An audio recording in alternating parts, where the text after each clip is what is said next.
Story 2. I don't like the asylum. So I worked as a police officer in the UK between the ages of 19 and 24, and I'm now 26, and I'm male. Cool.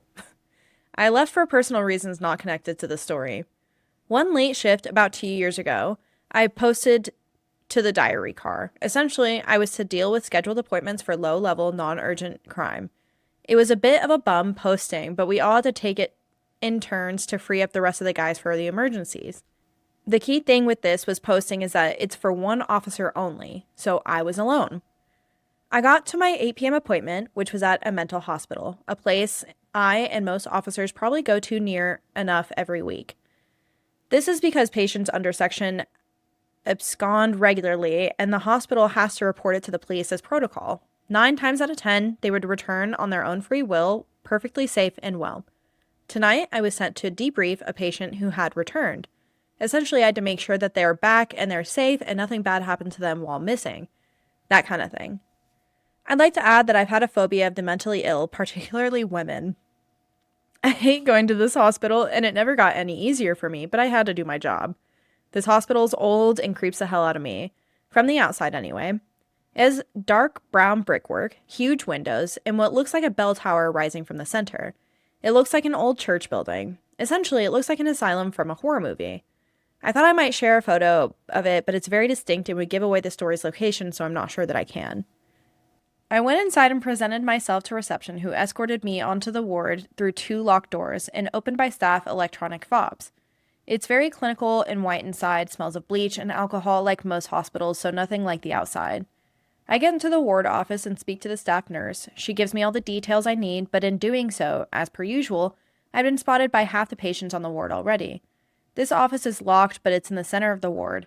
I called it the Goldfish Bowl because every wall has a continuous window going all the way around like it's looking out of a fishbowl.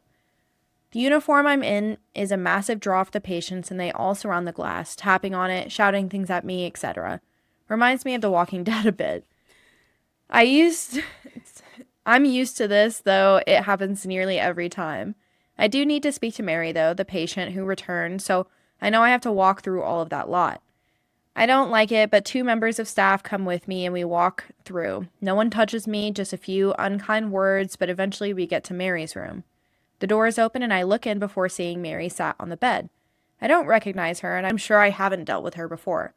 She had dark blonde hair, fairly long. It was really greasy and hadn't seen a brush in a while. I knew from the details I was given that she was 25. She sat on the bed, hunched over, head bowing down. She was wearing a t-shirt about 5 sizes too big for her, but nothing on the bottom that I could see. The t-shirt was huge, though, and covered everything.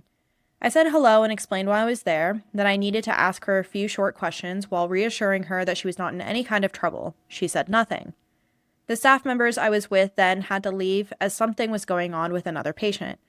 I went to step inside the room and Mary screamed at me, "No, don't." I stayed outside the room, as I could just speak to her from behind the threshold of the door without causing her any unnecessary distress, or me for that matter. She then turned her head to look at me. I know she was unwell, but she looked terrible. Her lips were chapped and she had sores on her face that had obviously been picked at. I could now see that she had self-harm scars down her arms too, and lots of them. Her eyes were dark and I could not make out her pupils, really chilling, like a deep sadness, but also something very sinister. I'm uncomfortable, but I hide it and go to begin my questions. She interrupts me and says sharply, "I know why you're here." I assume that she's had debriefs before and she knows the system by now, but then she says, "You're here to kill me, James. He sent you, and now you've come." She referred to me by my first name. This shocked me. It's common for an officer's rank, surname, and shoulder number to be given out, but never their first name, not even to the staff from the hospital, let alone patients. I don't know what to say. I want to ask her how she knows my name, but then I hesitate and think to myself, don't let on that that's your name. She continues before I have any chance to say anything. "I'm not letting you take me, James. I will kill you because you will kill me." She then screams very loudly. I'm frozen. I've dealt with a lot of shit in my job, but this was truly terrifying for me. Still sat on the bed, but looking at me, she then rolls her eyes back so I only see white, and with her long, overgrown fingernails, she starts scratching violently at her arms and face. Blood is drawn instantly. I'm still not reacting. This is by far the large and freakiest thing that I've had to witness in the line of duty. Luckily, the nurses heard and came over. They restrained her and suggested I may want to leave to help her calm down. I did so immediately. This interview was very much over. As I walked down the corridor, I could hear her screaming my name.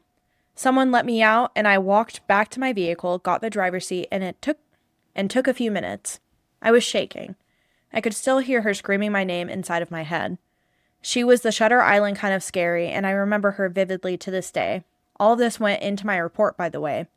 So how did she know my name? I'm not really sure. My name isn't James, it's less common than that, so I ruled out it being a complete coincidence.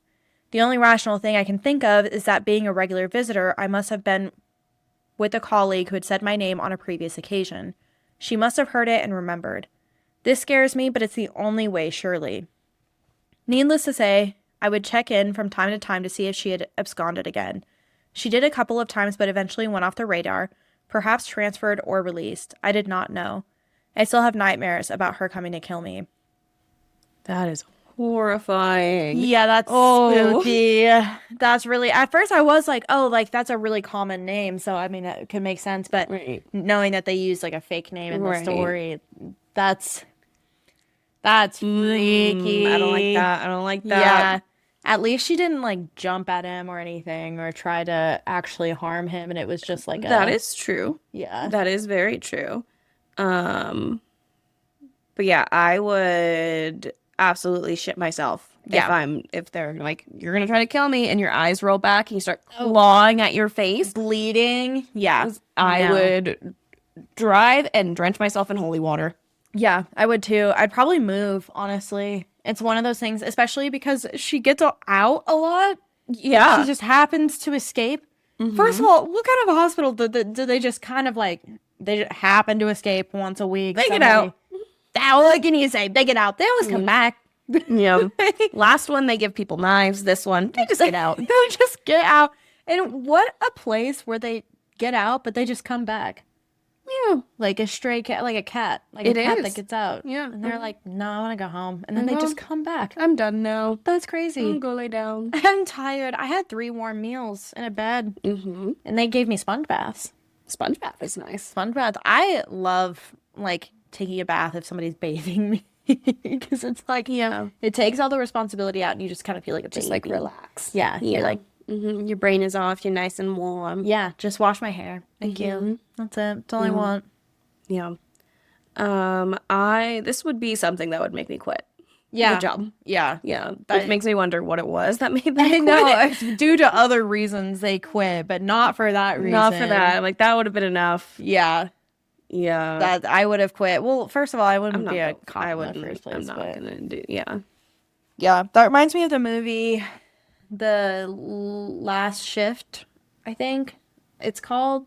It's a movie about like a police woman who has to go stay at this place overnight and some really creepy shit happens. Ooh. Yeah, it's a really good movie. Yeah. Really spooky.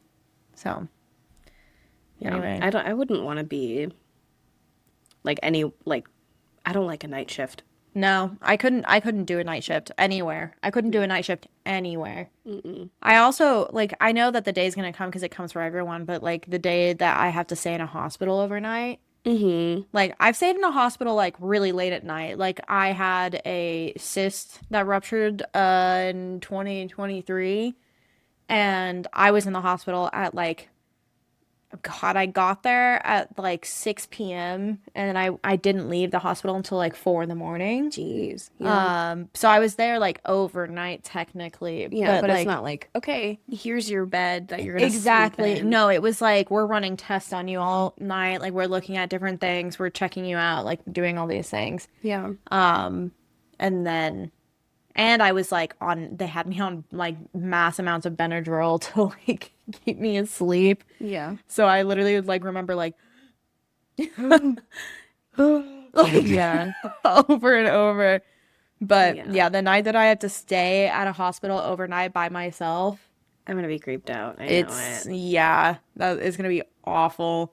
So much creepy shit happens. Hospitals. I don't either. The next 2 stories are like a nurse that works in a hospital. Ooh. So, well, story 3. Yeah. Let's dive into that. If you enjoyed that little story, be sure to watch the full episode here. And make sure you like, subscribe, and all that jazzy. Jazzy? I see what you did there. Wait, what was that?